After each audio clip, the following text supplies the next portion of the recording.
దేవుని కంటే నీతిమంతుల ఓవరాక్షన్ చేద్దామా? దేవుడు చెప్పిన వాగ్దానం ఇచ్చినా కూడా దాన్ని నమ్మకుండా భయములో బతుకుదామా? తప్పు.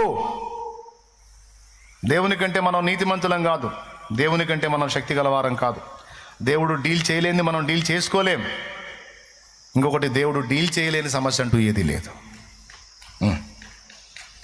కానీ శత్రువు నీ పక్కన చేరి నీ పాపం దేవుడు క్షమించడు క్షమించడు క్షమించడు, ఎందుకంటే అది మామూలు పాపం కాదు, చిన్న పాపం కాదు, అసహ్యమైన పాపం, పెద్ద పాపం, అంత పాపం, ఇంత పాపం, ప్రతి ఘోర అని పాడు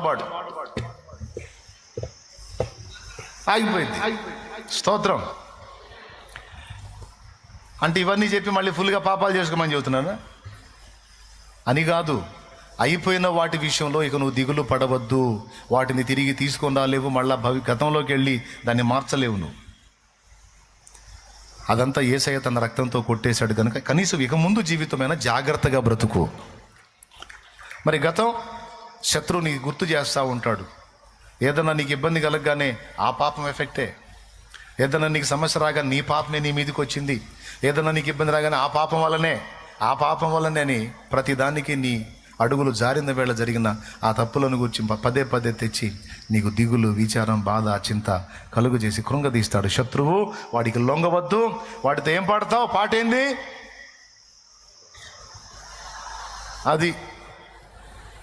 ఒరే పనికిమాలోడా, నేను నా ప్రభు ముందు ఒప్పుకున్నా, దాచిపెట్టలా, వెళ్ళి ఒప్పుకొని అసహించుకొని పాపాన్ని క్షమించమని కోరుకొని ఇక చేయకుండా నేను తిప్పలు పడుతున్నా.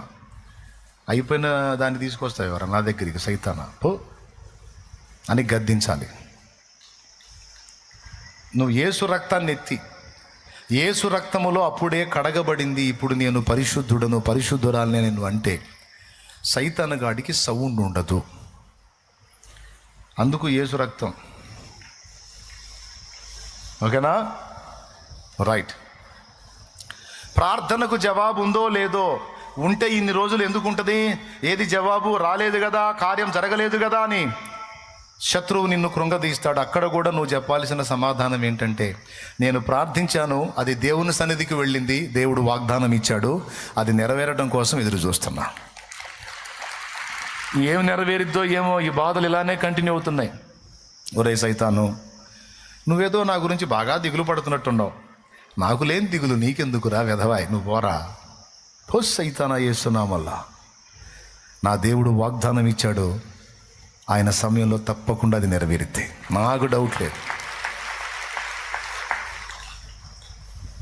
ఓకేనా? అలా మనసుని దిటవు చేసుకోవాలి దేవుని వాక్యాన్ని బట్టి, వాగ్దానాన్ని బట్టి. అంతేగాని వాడు ఎక్కువ చేయడానికి ట్రై చేసేటువంటి దిగులును రానియవద్దు. క్లియర్గా అర్థమైందా?